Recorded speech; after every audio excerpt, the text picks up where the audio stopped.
हमारे आगे आके हटे दिल्ली में आके चढ़ा के दिखाओ उन्हें, रामचरितमानस चढ़ाइए, इसने महाभारत दिखा देंगे मेरे भाई। वो बाला साहब ठाकरे बोलते हैं ना कि yes I am Hindu, I am mad mad mad Hindu. हम पागल हिंदू है मेरे भाई। 60,000 मंदिर हैं, 60 के 60 ले लेंगे।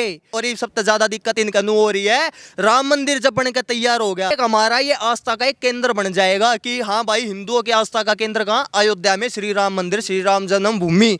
वहां से जब ये ललकार लगेगी ना कि आज कृष्ण जन्मभूमि लेनी है, तो उस दिन हिंदू सनातनी अपने घर से कृष्ण जन्मभूमि लेने के लिए निकलेगा।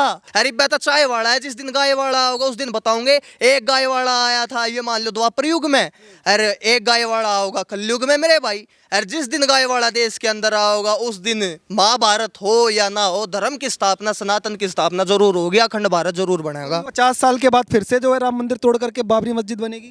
इसे आओ नरे अंड है, ये लंबी डाडी आले, उच्चे पजामे आले, इसे नरे अंड है मेरे भाई। एक ईंट का भी हाथ लगा दिया ने तो उस ईंट की जगह हटा कर उससे ना फिट कर देंगे। और संशोधन तो सबसे ज्यादा बड़ा संविधान के अंदर होना चाहिए, जिसके अंदर मतलब पैदा होती है बच्चे के ऊपर एक थप्पी लगा दी जाती है कि भाई तू SC है, तू ST है, तू OBC है, तू जर्नल है। संशोधन सबसे पहले उनके अंदर होना चाहिए मेरे भाई। मतलब एक इसी कमरे में बैठ के साइन कर दिया है भाई हम धर्मनिरपेक्ष, तो मतलब उन 4 आदमियों के ऊपर हम या सारी गंदगी ओटेंगे कि मेरे भाई पूरी उम्र ठेका ना ले रखा मेरे भाई किसी का। साफ सीधी बात है, जो राम का है वो हमारे काम का है, जो राम का नहीं वो हमारे कति काम का नहीं मेरे भाई। यार कोई जरूरत नहीं है हिंदुस्तान में इसे आदमी की। सचिन भाई, वो न्यूज़ हिंदी के चैनल पर बहुत बहुत स्वागत है भाई बहुत बहुत धन्यवाद आपका, जय श्री राम सभी को। सचिन भाई ये बताइएगा कि क्या आपको लगता है स्वामी प्रसाद मौर्य जो कह रहे हैं कि अब संशोधन होना चाहिए रामचरितमानस पर, स्वामी प्रसाद मौर्य कह रहे हैं कि इस पर बैन लगना चाहिए, ये ग्रंथ जो है दलितों के खिलाफ है, आपको ऐसा लगता है? मेरे भाई सबसे पहली बात तो ये है, इस चीज का जिस आदमी को हिंदी और इंग्लिश पढ़नी नहीं आती उसने मतलब रामचरितमानस पूरी पढ़ ली और उसके अंदर के जो मतलब खामियां थी वो निकाल ली है। आप मुझे ये एक बात बताइए, उसके अंदर तो रामचरितमानस के अंदर तो ये भी लिख रखा है कि भाई श्री राम ने जाके शबरी के झूठे बेर खाए, श्री राम जी ने जाके केवट को अपने सीने से लगाया, अपना भाई मानना। मेरे भाई ये चीज़ें भी तो दिखानी चाहिए ना उनको, ये चीज़ें भी हुई थी उस टाइम पे। और उस टाइम पे तो ये मान लीजिए कि शेड्यूल कास्ट का तो कोई मतलब नियम ही नहीं होता था उस समय पे, और अब जाके ये बोल रहे हैं कि इन चीज़ों को हटाया जाना चाहिए। अगर संशोधन करना ही है किसी पुस्तक के अंदर तो संविधान के अंदर करो मेरे भाई। रामचरितमानस तो स्त्रियों के भी खिलाफ है। कहाँ पे खिलाफ है, किस चीज में स्त्रियों के खिलाफ है? मतलब एक स्त्री के ऊपर मतलब पूरी सेना लेकर एक राक्षस का वध कर कर अपनी मतलब धर्मपत्नी को, सीता मैया को लेके आए थे श्री रामचंद्र, तो स्त्रियों के खिलाफ कहाँ से होगी ये बताइए आप मुझे, कहाँ से हो गई?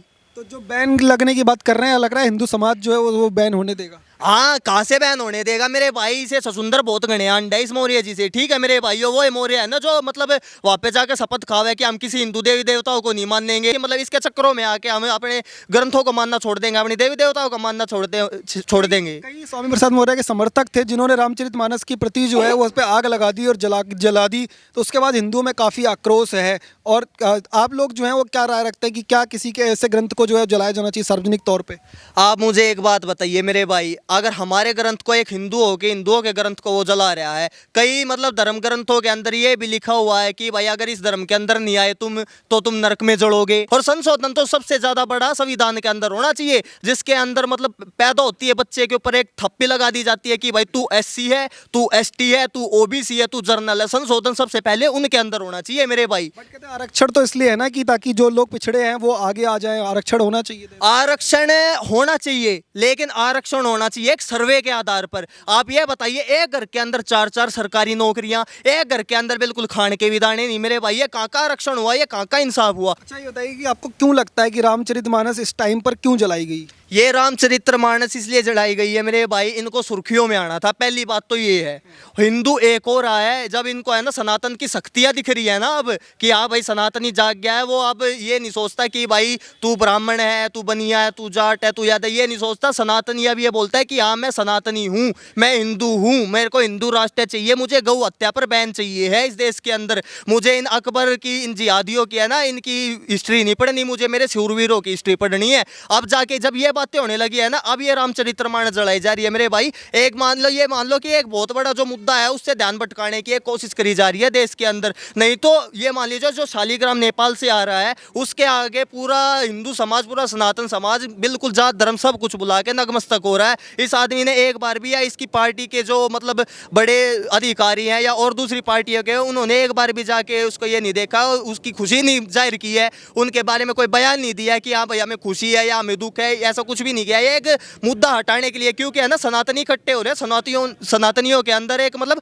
खुशी का अभाव है कि हाँ भाई हमारे श्री राम लला की जिससे प्रतिमा बननी है वो शालिग्राम देश के अंदर आ चुका है, अयोध्या के अंदर आ चुका है। आप कह रहे हैं कि जागरूकता आई है सनातन समाज में, हिंदू तमाम लोगों में, पर वो कह रहे हैं कि धीरेन्द्र कृष्ण शास्त्री जो हैं वो पाखंड करते हैं और मंद बुद्धि हैं। हिंदू समाज 4 लाख लोग उनके सामने जाकर के सिर झुका रहे हैं, उनको जो है बंद होना चाहिए, रुकना चाहिए ऐसे लोग। देखिए मेरे भाई, मैं आपको बताता हूँ, मंद बुद्धि वो तो खुद बोलते हैं कि हम पागल हैं। वो बाला साहब ठाकरे बोलते हैं ना कि yes I am Hindu, I am mad Hindu. हम पागल हिंदू है मेरे भाई। हम अपने धर्म को जानना चाहते हैं, हम अपने धर्म को बचाना चाहते हैं, हम हिंदू राष्ट्र बनाना चाहते हैं मेरे भाई। सबसे बड़ी बात यही है कि उनको पागल कोई भी बोलो, हमें हम दीवाने हैं। वो बोलते हैं ना पंडित जी की भाई हम दीवाने हैं, श्री सीता जय सीताराम, हम राम के दीवाने हैं। तो हम राम के दीवाने हैं, हम कोई हमें चाहे मंद बुद्धि कहे चाहे हमें कोई पागल कहे, हमें उस चीज़ से कोई फर्क नहीं पड़ता। और हमारे धीरेन्द्र शास्त्री जी के बिल्कुल साथ खड़े है मेरे भाई, पीछे नहीं हटने वाले हैं। और उन्होंने, आप एक बात बताइए, एक 26 साल का युवक और एक हमारी बहन नूपुर शर्मा, एक स्त्री और एक पुरुष ने इनकी जड़ें तक हिला दी मेरे भाई। इनकी जिहादियों की, इनकी जो कन्वर्जन करवाते इनकी जड़ें तक हिला दी इन दोनों ने। हम तो 100 करोड़ है देश के अंदर, हम क्या कुछ नहीं कर सकते मेरे भाई। शक्ति का अंदाजा तुम यहीं से लगा लो कि सिर्फ एक पुरुष और एक स्त्री इनकी जड़ों तक को हिला सकती है, तो हम क्या कुछ नहीं कर सकते। हमें ये चीजें समझ नहीं आती है। आधा आदमी तो ये सोचता है कि भाई छोड़, हमारा क्या मैटर है मेरे भाई। ये मान लीजिए ये हमारे वो शास्त्र है, इतने पौराणिक शास्त्र है जिसके अंदर ये लिखा हुआ है कि मतलब एक बेटा अपने बाप की मतलब आज्ञा मानकर 14 साल के लिए वनवास में चला गया अपना राजपाट त्याग के, और एक छोटा भाई 14 वर्ष तक अपने भाई की मतलब प्रतीक्षा करता रहा कि कब मेरा भाई आएगा और कब अपने भाई को राजपाट अपना सौंपूं। यहाँ पे ये हिस्ट्रियों में ये पढ़ाते हैं कि भाई उसने, औरंगजेब ने भाई दारा सिंह को मार दिया, अपने बड़े भाई को गद्दी के लालच में इन्होंने यहाँ पे कत्लेआम कर दिया, बाप ने बेटे को मार दिया, बाप ने अपने बहू के साथ अवैध संबंध बना लिए। तो आप ये बताइए, आप अपने मतलब बच्चों को क्या सिखाना चाहते हैं कि जो भाई भाई को मारे ये सिखाना चाहते हैं, या एक भाई भाई का प्रेम दिखाना चाहते हैं कि एक भाई मतलब 14 साल में आया तो उसके लिए राजपाट वैसे का वैसा रखा और आते उसके हाथों में सौंप दिया। आप अपने बच्चों को क्या दिखाना चाहते हैं, ये आपके ऊपर है। अब विश्व हिंदू परिषद और बजरंग दल जो लगातार हिंदुओं के बीच में जाकर के बार बार जातिवाद जो है उसको ख़त्म करने का प्रयास कर रहा था, और दूसरी तरफ स्वामी प्रसाद मौर्य कह रहे हैं कि जातिवाद जो है वो जरूरी है और जो लोग भी जातियों पर अत्याचार कर रहे हैं उसके खिलाफ हम खड़े हैं। आपको लगता है कि ये बजरंग दल का जो नारा था कि जाति पंथ अनेक है, हिंदू हम सब एक है, वो कभी कामयाब होगा अगर ऐसे लोग रहेंगे? भाई कामयाब क्यों नहीं होगा? कामयाब हो रहा है जब तो इनको दर्द हो रहे हैं मेरे भाई। ये जो आदमी ये कहते हैं कि आप मुझे ये बताइए कि कहाँ पे प्रताड़ित है। अगर हम शेड्यूल कास्ट या अपर कास्ट में बिलीव नहीं करते, हम सनातनी हैं, लेकिन अगर ये बोलते भी है तो कहाँ पे प्रताड़ित है? ये प्रताड़ित इसलिए है क्योंकि इनका एक बहुत बड़ा जो वोट बैंक था ना, वो हाथों से जाता हुआ इनको दिख रहा है। इनके जो आका थे ना, जाके ये शाखाओं से निकले हुए हैं जिस पार्टी की, जिसने कार सेवकों के ऊपर गोलियां तक चलवा दी, ये उस पेड़ की शाखा है मेरे भाई। इनकी मानसिकता का आप वहां से मतलब अंदाजा लगा सकते हो कि इनकी मानसिकता क्या होगी हमारे खिलाफ। तो आप लोग जो है वो धीरेन्द्र कृष्ण शास्त्री का साथ दे रहे हैं? जी बिल्कुल उनके समर्थन में है। सिर्फ धीरेन्द्र कृष्ण शास्त्री का ही नहीं, जो हिंदुत्व की बात करेगा, जो हिंदू राष्ट्र की बात करेगा, जो अखंड भारत की बात करेगा, उसका हम साथ देंगे और देते रहेंगे मेरे भाई। चाहे इसके ऊपर हमें कुछ भी करना पड़ जाए, कैसा ही स्टेप लेना पड़ जाए मेरे भाई, बजरंग दल आगे रहेगा मेरे भाई। हिंदू राष्ट्र की आप मांग कैसे कर सकते हैं? ये देश जो है सेकुलर देश है, तमाम जो धर्म है वो यहाँ पर रह सकता है, हिंदू राष्ट्र की मांग कैसे? भाई देखिए, कांग्रेस ने इमरजेंसी के टाइम पे सेकुलर शब्द हमारे ऊपर थोप दिया, ठीक है मेरे भाई। हम सेकुलर नहीं बनना चाहते थे। आप ये बताइए, हमारा एक ही देश है, हम अगर यहाँ से अगर प्रताड़ित होकर कहीं पे हमें जाना पड़ता है तो हम कहाँ पे जाएंगे मेरे भाई? कौन हमें अपनी नागरिकता दे देगा? कौन सा देश हमें अपनी नागरिकता दे देगा? कोई नहीं देगा मेरे भाई। लेकिन इसलिए हमें है ना गारंटी के तौर पर हम ये नहीं कहते कि भाई हिंदू राष्ट्र बन जाएगा तो सिर्फ हिंदू रहेगा और धर्म वालों को हम भगा देंगे, ऐसा कुछ नहीं है। हमारी बस ये एक गारंटी हो जाएगी कि हमारी आने वाली जनरेशन जो है वो यहाँ पे आराम से रह सके, उनको यहाँ से कोई निकालने वाला ना हो। सिर्फ एक यही कारण कारण है मेरे भाई हिंदू राष्ट्र बनवाने का। पर कह रहे हैं इन लोगों से अगर मुस्लिम भी यहाँ पर हैं और अगर अपनी वो बात रखते हैं तो आप हर जगह उन पे सवाल उठाना शुरू कर देते हो। पहले आपने कहा कि जो है राम मंदिर की बात की, बाबरी को तोड़ा, उसके बाद जो है अब ज्ञान वापी पे आ गए और फिर ताजमहल, कुतुब मीनार, एक एक करके तमाम वो कह रहे हैं हमें प्रताड़ित किया जा रहा है हिंदुस्तान में। 60,000 है मेरे भाई, 60,000 मंदिर हैं, 60 के 60 लेवेंगे, देना पड़ेगा मेरे भाई, लेवेंगे जरूर, सारे मंदिर आने लेवेंगे मेरे भाई। और ये सबसे ज्यादा दिक्कत इनका नू हो रही है, राम मंदिर जब बनकर तैयार हो गया, जैसे कि इनका वो है ना, क्या बोलते हैं, जैसे ये फतवे जारी देवबंद जहाँ से इनके ये फतवे जारी होते हैं कि भाई ये कर दो, तो उसी टाइम पे वहाँ से पत्थर आने शुरू हो जाते हैं, पत्थर बरस जाते हैं, ये कर दो, वहाँ पे घर जल जाते हैं, वहाँ पे हिंदुओं का नरसंहार हो जाता है। एक हमारा ये आस्था का एक केंद्र बन जाएगा कि हाँ भाई हिंदुओं की आस्था का केंद्र कहाँ, अयोध्या में श्री राम मंदिर, श्री राम जन्मभूमि। वहाँ से जब ये ललकार लगेगी ना कि आज कृष्ण जन्मभूमि लेनी है, तो उस दिन हिंदू सनातनी अपने घर से कृष्ण जन्मभूमि लेने के लिए निकलेगा। इनको सबसे बड़ी दिक्कत इस चीज की हो रही है मेरे भाई कि हिंदू एक हो जाएगा, हिंदुओं का ना मतलब एक मतलब आस्था का केंद्र बन जाएगा, हिंदू अपने जात पात में से निकल के एक हो जाएगा, एक जगह जाके एकजुट होके खड़ा हो जाएगा, कंधे से कंधा मिला के अपने भाइयों के। तो ये जो शक्ति का केंद्र आप कह रहे हैं कि बन जाएगा, इसकी वजह से क्या आपको लग रहा है कि ये पहले से ही षड्यंत्र रच रहे हैं कि राम मंदिर बनने को सिर्फ 1 साल बचा और अमित शाह जी ने बोल दिया है कि 1 जनवरी को 2024 को हम राम मंदिर जो है वो बन के तैयार हो जाएगा, तो ये तकलीफ आज से ही शुरू हो गई है? ये तकलीफ आज से इसलिए शुरू हो रखी है क्योंकि यो बोलते हैं ना कि दीवा बुझने से पहले फड़फड़ाता है, तो वो दीवा बुझने से पहले की फड़फड़ावट है, जो दीवा बुझने वाला है इनका, कभी ना, बस ये मान लो कि जिस दिन राम मंदिर बन गया उस दिन जाकर ये खुद नतमस्तक हो जाएंगे वापस, सिर्फ और सिर्फ वोट बैंक की राजनीति करने के लिए। मेरे हिंदुओं, मेरे भोले भाले सनातनियों, भाई बहनों, इनकी मतलब इस पाखंड में मत फंसियो, इस पाखंड में नहीं फंसना है। ये वे दो मुंह ना आ गए, ये दोनों के अंतर लड़ेंगे मेरे भाई। इन तक जितनी दूरी बनाई रखो, इतने जितना जल्दी पहचानोगे उतना हमारे समाज के लिए और हमारे आने वाली जनरेशन के लिए अच्छा होगा। कई लोग योगी आदित्यनाथ के ऊपर आरोप लगा रहे हैं और ये कह रहे हैं कि वो सरकार का जो पैसा है वो राम मंदिर पे खर्चा कर रहे हैं और जो सिलाएं आ रही हैं नेपाल से अयोध्या तक आ रही है उसके ऊपर प्रशासन में आपने पूरा लगा दिया, गाड़ियां लगा दी पुलिस के पीछे पीछे सारी। भाई चंदा इकट्ठा कराया राम मंदिर तक, ना किसी सरकार ने दिया, ना किसी ने पतवा जारी करके चंदा इकट्ठा करवाया, ना किता मक्का आया, ना किसी चर्च में आया, ना और किते आया। मेरे भाई सनातनी हिंदुआ ने एकजुट होकर जात पात में ताट के एक सनातनी बनकर चंदा इकट्ठा कराया अपने श्री राम लला तई, अपने श्री राम लला का मंदिर बनाने तई हमने चंदा इकट्ठा कराया है मेरे भाई। अरे आप ये बताइए, अब वो चंदा इकट्ठा हो गया, पैसा जाएगा सरकार के पास, इस हिसाब से तो वो मंदिर पे जितनी भी आते इनकम होनी चाहिए, जितना चढ़ावा आना चाहिए वो हिंदुओं को ही मिलना चाहिए मेरे भाई। ये एक बात बताओ मेरे भैया, इनका ये जितना भी है राशन हमारे मंदिर आता जो पैसा वहीं तय कहीं ना कहीं तो चोटा लागता होगा। जितना भी इनके मान लो हॉस्पिटल में इलाज भरी हुए है भाई, राशन मिले है, स्कूल में पढ़ाई हुआ है बालका की, या जितने भी एनजीओ वगैरह चले हैं ये इन मंदिरा के पैसे देते चले हैं, या हम हिंदुओं के पैसा तो चले हैं, मतलब हमारे दूध पीवेंगे हमने डसेंगे, इस तरह कोई घटिया बात हो सके मेरे भाई, नहीं डसेंगे भाई। कई लोग आज भी जो है वो देश में गजवाए हिंद की साजिश का हिस्सा बने हुए हैं और वो कह रहे हैं कि गजवाए हिंद ये देश जरूर बनेगा और 2047 तक का बस इंतजार है, ये देश जो है वो इस्लामिक राष्ट्र बनेगा। भाई पैरण न लत्ते नींद हो रहे, खाने न दाने नींद हो रहे, ठीक है, पढ़ने नींद हो रही, मदरसे भी नहीं रह रहे, ठीक है, जाहिल लोग हैं ये, इसे मतलब इसे आओ करेंगे कि गजवा हिंद मेरे भाई, गजवा हिंद नु माले पत्थरा था, गजवा हिंद ना होना मेरे भाई। हिंदू राष्ट्र बन के रहा होगा यार, हिंदू राष्ट्र के आड़े जो होगा वही कनू मान लो। अभी तो इसने ये मान लो यो मारे आगे आके हटे, दिल्ली में आके चढ़ा के दिखाओ उन्हें, लोकल एरिया उसके अंदर आके चढ़ा के दिखाओ रामचरितमानस छोड़ो, एक छोटा सा ग्रंथ हनुमान चालीसा कोई भी एक चढ़ा के दिखा दो, हम बताओगे फिर इसने क्या कहा अगर रामचरितमानस चढ़ाइए, इसने महाभारत दिखा देंगे मेरे भाई। महाभारत किसने कहा करें, इसने हम दिखा देंगे क्या होया। गलत अगर लिखा है तो जला दिए तो क्या हो गया? गलत मेरे भाई, गलत तक कई चीजा में लिखा है, तू एक पन्ना ही पाड़ देना है, कुरान का है, बाइबल का एक पन्ना ही पाड़ दे। हम हिंदू बेवकूफ है मेरे भाई, हम अपना अपमान खुद सह रहे हैं, हम यह चीज नहीं देख रहे कि वो हमारे आस्था तक जुड़ी हुई है, हमारे दिलो जान तक जुड़ी हुई चीजें, हमारे बहुत कई हजार साल पुराने ग्रंथ, हम यह चीज नहीं देख रहे। हम सिर्फ नू सोच रहे हैं क्या एक साधारण पुस्तक है, वह एक साधारण पुस्तक नहीं है, उसमें हमारा एक दर्पण है जीवन का कि एक मर्यादा पुरुषोत्तम श्री रामचंद्र जी कैसे जीवन जिया जाता है, एक मतलब एक सभ्य पुरुष का जीवन क्या होना चाहिए। धर्म के प्रति ये मान लो सनातनियों का डर होना जरूरी है सबके अंदर, की सनातनी अगर अपनी आड़ी पा जाता के कर सके, के करवा सके है। पर लोग कह रहे हैं अब तो हिंदुओं की सरकार है ना, मोदी भी है, योगी भी है, फिर आप लोग क्या मांग कर रहे हैं, योगी आदित्यनाथ एक्शन क्यों नहीं लेते?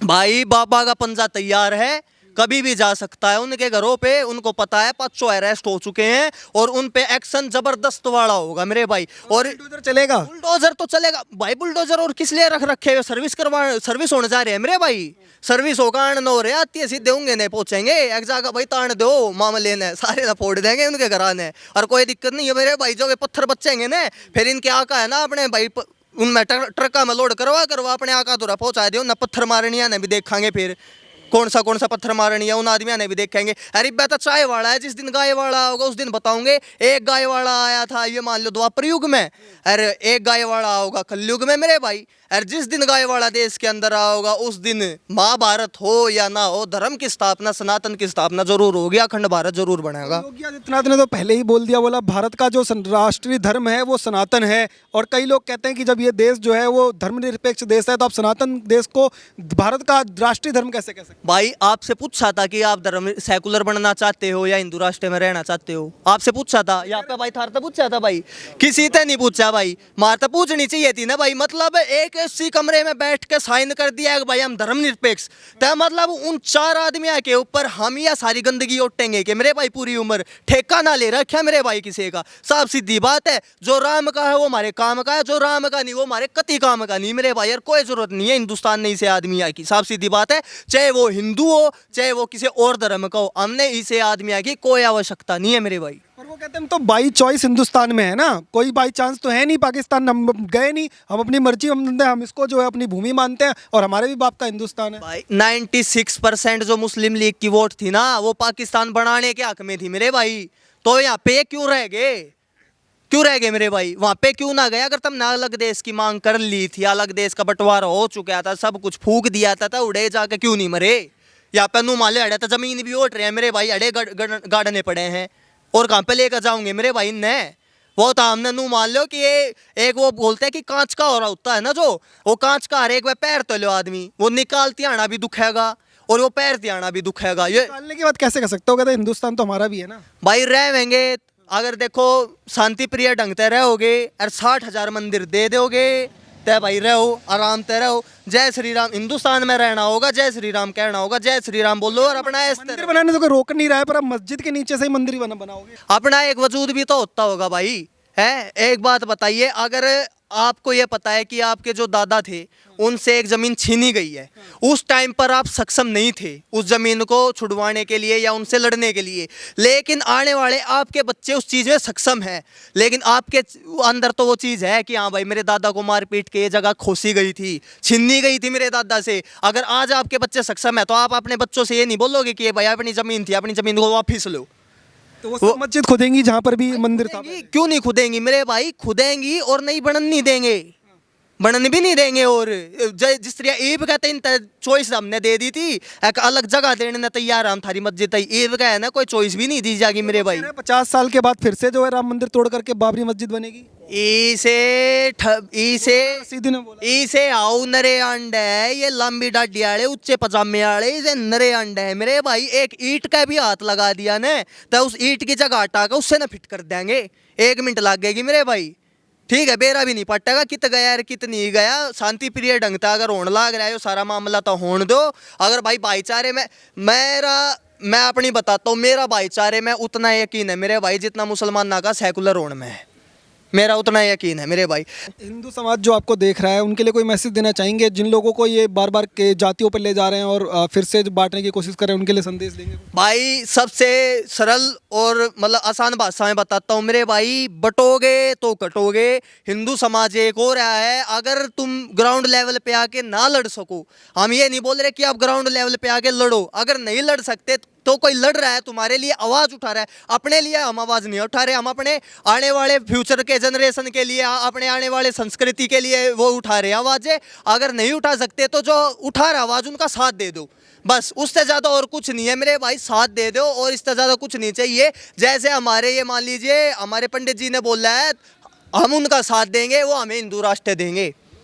भाई गऊ हत्या पे भी बैन लगेगा, ठीक है। हमारी जो मतलब ये मुगला की है जो पढ़ाई जावे बढ़ाई वे भी बंद होवेंगी देश के अंदर, ठीक है। और ये मान लीजिए गऊ को हमारा राष्ट्रीय पशु घोषित भी कराया जाएगा, सारी चीजें होंगी, आराम आराम से होंगी। अब वो सरकार नहीं रह रही कि मतलब संत घेराव कर ले पार्लियामेंट का और ये मांग रख दे कि भाई गौ हत्या बंद कराओ और उनके ऊपर आप गोली चलवा दो। भाई वह सरकार नहीं रह रही, हिंदू अब खुल के बोल सके है, ठीक है, क्योंकि हमने दिख रहा है हमारे पीछे गाय वाला खड़ा है, ठीक है, हमारे पीछे भगवान ने भेज दिया एक गाय वाला, एक लठ लेके, एक भाई तू इन हिंदुआ का साथ दे, इन पागला का, इन दीवाना का साथ दे। एक जो साधु होता है, एक संत होता है, उससे बड़ा शासक कोई हो ही नहीं सकता, क्योंकि उसे किसी चीज का मोह नहीं होता, वो मोह मुक्त होता है, ठीक है, उससे बड़ा कोई शासक नहीं हो सकता। उसकी प्रजा उसके लिए एक समान, उसके बच्चे ही होते हैं मेरे भाई। तो आप मुझे ये बात बताइए, एक शासक मतलब एक संत से बड़ा कोई शासक नहीं होता। और हमने ये चीज देख लिया यूपी के अंदर, संत से बड़ा आज तक योगी जी से बड़ा कोई शासक आया नहीं है, मतलब जो सारे धर्मों को एक साथ लेके चल रहा है, सबकी मतलब पढ़ाइयाँ करवा रहा है बच्चों की, सबको एक समान मान रहा है, इनसे बड़ा कोई नहीं होता। और मेरे भाई ये चीजें छोड़ दीजिए, जब बीवी बच्चों वाले जो पॉलिटिक्स के अंदर है, अगर वही काम नहीं आ रहे, अगर साधु संतों को, तो भाई फिर तो आना ही पड़ेगा अपना समाज बचाने के लिए। साधु संत क्या होते हैं? साधु संत ये होते हैं कि वो अपने समाज को बचाए रखे, अपने समाज की संस्कृति को बनाए रखे, तो वही काम वो कर रहे हैं भाई। और भाई इनको सबसे बड़ा खूब ये है कि एक तो यूपी के अंदर योगी जी बैठा है, कभी एमपी के अंदर भी एक और योगी तैयार हो जाए, क्योंकि भाई वो बाला साहब ठाकरे की तरह बताया ना, I am mad mad mad Hindu, वो भी मैड हिंदू हो तो सीधा बोलता है, अरे वो दीवानो, अरे वो पागलो, बोलो सीताराम, सभी बोलते हैं उसके पीछे पीछे सीताराम। तो इनको मतलब वो कब कभी चढ़ रहे हैं, वहाँ पे ये नहीं होता। वो एक मतलब जो कन्वर्जन हो चुका है जिनका, उनको वापस अपने धर्म के अंदर लेके आ रहे हैं भाई। वे करोड़ों रुपया खर्च के उनका कन्वर्जन करवाते हैं और ये दोबारा अपनी मीठी वाणी से अपना इनको आईना दिखा के वापस लेके आ रहे हैं। सबसे बड़ी दिक्कत तो यहीं पे आ रही है ना मेरे भाई। बहुत बहुत धन्यवाद। तो लगातार सचिन भाई से बात कर रहे थे, इनका यही कहना है कि जो लोग भी जातिवाद में हिंदुओं को बांटने की कोशिश कर रहे हैं वो कभी भी कामयाब होंगे नहीं। हिंदू समाज समझदार है और एकजुट होकर के फिर से जवाब देगा। आप देखते रहिए ओ न्यूज़ हिंदी। धन्यवाद। जय हिंद।